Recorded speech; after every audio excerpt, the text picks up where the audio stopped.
because positive emotion is associated with movement forward. Like if you're where you want to be and things are going well, then your behavior should be activated so that you go and get things. Now, one of the negative consequences of that is that if you're really in a good mood, really happy, you're going to be impulsive and make mistakes.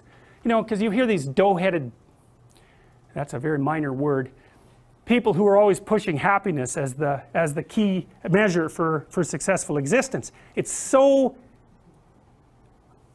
ill-informed that it's embarrassing that that even happens. Positive emotion makes people impulsive. Maniacs, for example, which is really, that's mania, right? Bipolar disorder. If you're manic, you're one happy person. Way too happy. Everything is great. Nothing but wonderful things that are beyond your imagination are going to happen to you, and they're going to happen fast. And so you're down to the mall to buy everything you can possibly get your hands on because you have 100 uses for everything. And then a week later, you know, you crash into your depressive episode and you realize that you're $150,000 in debt and you've alienated everyone that you know. It's like, that's untrammeled positive emotion. So how about no?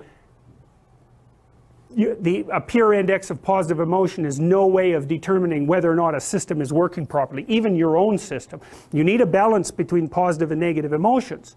Plus, positive emotions are absolutely exhausting, because if you're in a manic episode, it's like, it's time to get everything good right now.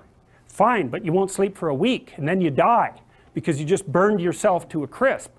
And so to be overwhelmingly enthusiastic about everything sounds like a real blast, and I've seen full-blown manics and they're having plenty of fun, but it is not a pleasant thing to behold. They're just all over the place, and you know, yeah, it's really not good. It's really not good. You need a balance between these two systems, because the whole world isn't explored territory bursting with nothing but promise. That's not the world. The world is that in a bounded space, a little bit, with an absolute horror show going out around the periphery. And both systems need to be active in order to keep you balanced. People do, unfortunately, sustain damage sometimes to the left prefrontal cortex, responsible for positive emotion, or the right prefrontal cortex, responsible for negative emotion. And if you sustain right hemisphere prefrontal damage, it makes you inappropriately happy and impulsive, and your life just goes, you just spiral downhill, because you make nothing but impulsive decisions. And you know what the real world consequence of that is? You know, you get drunk and be impulsive for one night, you can learn what the bloody consequences of that are. You try living like that for a month, independently of IQ. That's the other thing that's so interesting. You can blow out your left prefrontal cortex and not suffer much of a decrease, especially in crystallized intelligence.